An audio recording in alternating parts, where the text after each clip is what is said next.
Hi hello అందరికీ నమస్తే.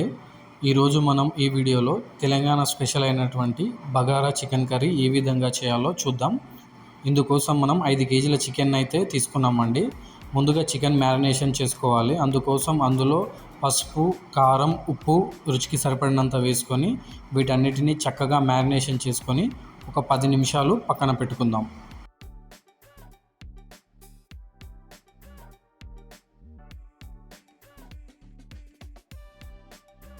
ఇప్పుడు స్టవ్ వెలిగించుకొని స్టవ్పై గిన్నెను పెట్టుకొని అందులోకి ఆయిల్ పోసుకొని ఆయిల్ వేడెక్కిన తర్వాత ఒక 8 నుంచి 10 లవంగాలు, ఒక 8 నుంచి 10 యాలకులను కూడా వేసుకోవాలి.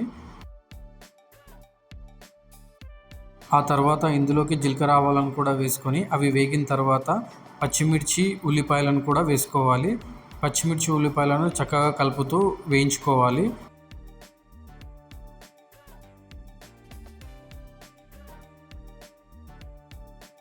ఇప్పుడు ఇందులోకి కొద్దిగా కరివేపాకును కూడా వేసుకొని మరి కాసేపు వేయించుకుందాం.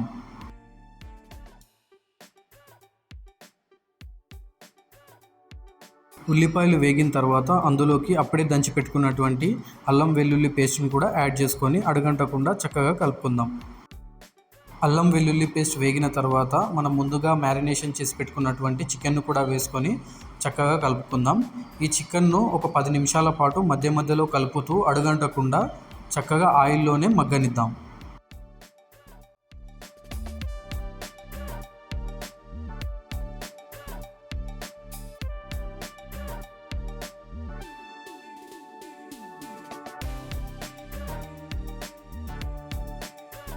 ఇలా మధ్య మధ్యలో కలుపుకుంటూ ఉడికించుకోవడం వల్ల చికెన్ అనేది అడుగంటకుండా చక్కగా ఉడుకుతుంది. కాబట్టి వీడియోలో చూపించిన విధంగా కలుపుతూ ఉడికించుకోవాలి.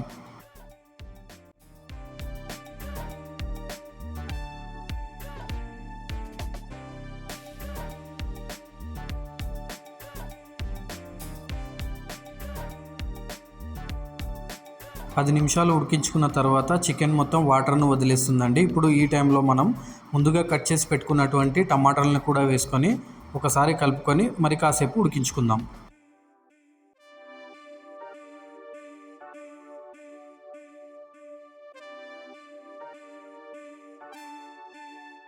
ఇప్పుడు ఇందులోకి సరిపడినన్ని వాటర్ని కూడా పోసుకొని మరొక 10 నిమిషాలు చికెన్ని ఉడికించుకుందాం.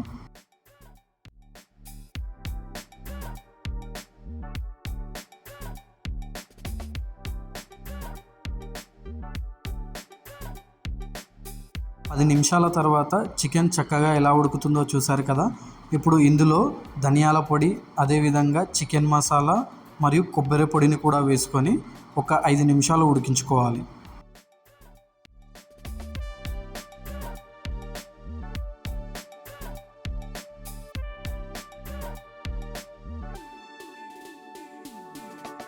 చివరగా కొత్తిమీర వేసుకొని దింపేసుకుంటే మన వేడి వేడి చికెన్ కర్రీ అనేది రెడీ అయిపోతుంది.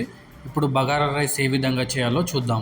స్టవ్ పై గిన్నెను పెట్టుకొని అందులో ఆయిల్ పోసుకొని ఆయిల్ వేడెక్కిన తర్వాత పచ్చిమిర్చి, ఉల్లిపాయలను కట్ చేసి వేసుకోవాలి.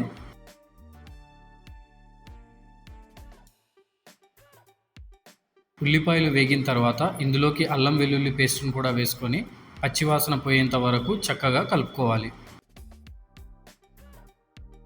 ఇప్పుడు ఇందులోకి 2 స్పూన్ల గరం మసాలాను కూడా యాడ్ చేసుకొని అడుగంటకుండా కలుపుకోవాలి.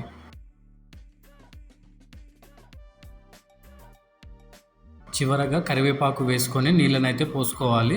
నీళ్ళు ఏ విధంగా పోసుకోవాలంటే మనం తీసుకున్న రైస్కి డబల్ నీళ్ళనైతే పోసుకోవాలి.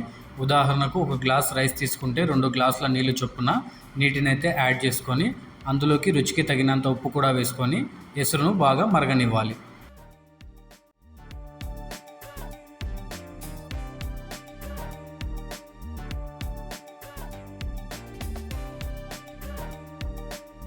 ఎసురు బాగా మరిగిన తర్వాత మనం ముందుగా కడిగి నానబెట్టుకున్నటువంటి రైస్ని కూడా యాడ్ చేసుకొని రైస్ను బాగా నీళ్ళలో ఉడకనివ్వాలి.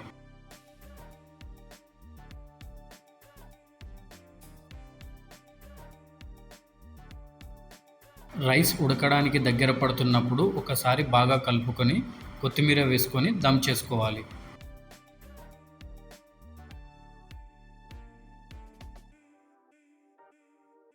దమ్ చేసుకున్న తర్వాత పొయ్యిపై నుంచి కిందికి దింపుకొని ఒక 5 నిమిషాల తర్వాత వడ్డించుకోవాలి.